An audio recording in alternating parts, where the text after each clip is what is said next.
Chapter 14 The Price We Pay. Andou lay awake beside Fontaine, who had fallen back to sleep. She didn't want to leave Fontaine, but Andou knew that she was needed to end this fight. Fontaine, everyone in the infirmary, all of those of the examination side, her own friends, everyone who got hurt was hurt because of ultimately her and Oshida's fight. All of this, and for what? Andou wanted freedom, not more tyranny. Andou pulled her phone out of her pocket, the screen cracked by her scuffle with Oshida. She saw her one missed message. It was from Marie. Andou opened it and listened. Andou, I know you're probably angry with me, and I can understand why. But look at everything that's happened. I want to blame Oshida for this, but I must blame you too, for deciding to take matters into your own hands. I just wish that we could have been together again. I wish we could be friends once more, Andou. I love you, as I love Oshida. Please, both of you just give this up. Goodbye, my friend. Andou held her phone to her ear long after the call was ended and stared blankly into the dark. She looked back at Fontaine. To doubt is to exist. If by doubt Andou was made to think of what she existed and for what she wished to exist, at the moment the only thing she wanted was for life to go back to the way that it had been, for the girls on board the ship to argue over stupid things like food or perfume or anything other than this. That was what she wanted to exist for. But as of now, she existed only to antagonize Oshida. If only she could change that. The ability to go back, even if it were only for her friends, her peers, her compatriots, would be all that she could ask for. Andou sat up and forced herself to her feet. She held the chair by Fontaine's bed and used it to make her way to the door of the infirmary. She found a medicine cabinet and searched. A bit of procaine, a bit of epinephrine, and a crutch. It hurt terribly still, but she was able to bear with the pain, with the help of the medicine and the crutches. Andou pushed open the door to the ward and looked back to Fontaine, who rested peacefully, then bowed her head and left the room. She hurried to the outside of the hospital. By the time she made it to the top of the steps, she was panting hard. As she managed to exit the building and stumble into the streets, she found them to be in complete chaos. More fighting, more smoke, more tear gas than before. She pushed through, setting her sights for where it seemed everyone was going. Andou spotted Marce, who was fighting with an Escalator girl. "Marce!" yelled Andou. Marce hit the girl that she was fighting with in the side, causing the girl to flee. "Marce!"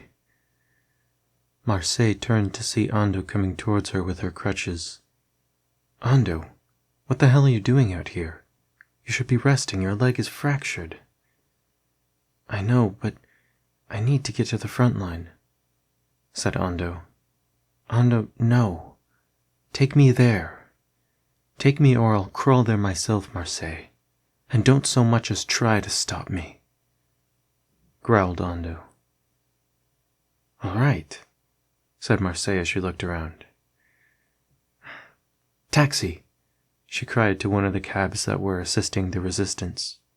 It pulled up and Marce leaned into the window. "Taxi, we need a ride to the front line. I'll pay well, but we just need to get there fast." "You're taking Andou, head of the resistance, and you think I'm going to make you pay?"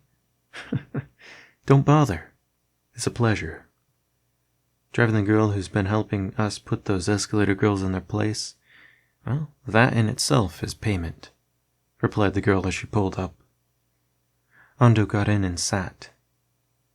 There was broken safety glass all over the seat, but she simply brushed it off. "My meter's broken anyway. Oh, and Excuse the broken glass. Some punks from the escalators threw bricks through my windows. Yeah, don't sweat it, said Andou. She grabbed her leg that had become completely numb at this point. She tried moving it but couldn't. Thanks for the ride. Don't mention it, said the girl. You a member of the BC Freedom Taxi Club? Asked Andou. You betcha, cheered the girl. What's your name? Asked Andou, panting as she did so. Chartres, said the girl, turning around to look at the two behind her. It's 'cause my eyes. My mom says that I've got eyes like the Chartres Cathedral. Those eyes good at spotting?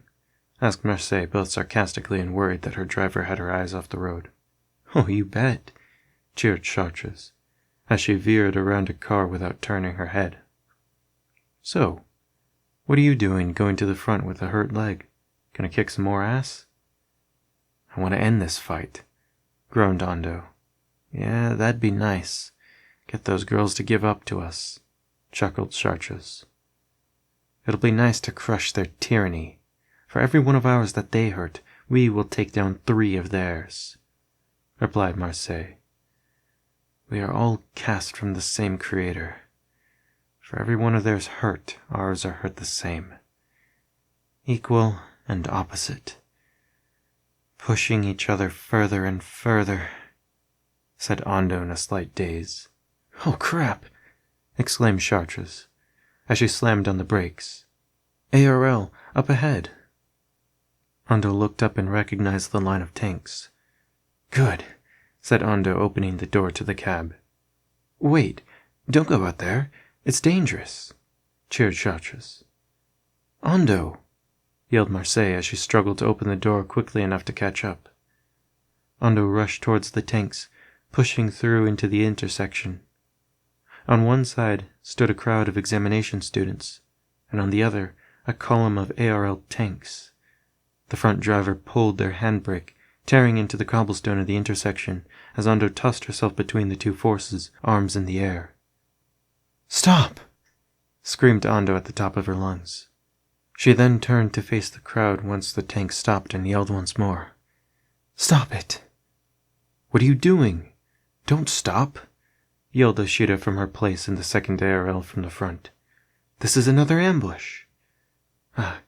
Commander, you might want to see this, said the front tank commander. Oshida peered out but didn't believe her eyes.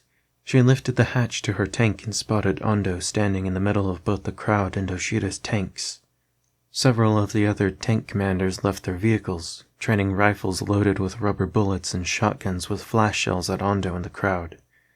Oshida climbed out and jumped down to the street from her tank. Marce ran from the street where Andou had run out from and yelled, Andou! One of the commanders turned her weapon on Marce, causing her to put her hands up. Stop! Replied Andou, panting hard as she strained with the pain that was starting to come back to her leg.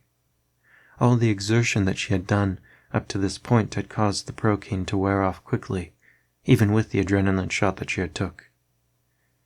I have to do this, she said, her eyes meeting Marce's with pain.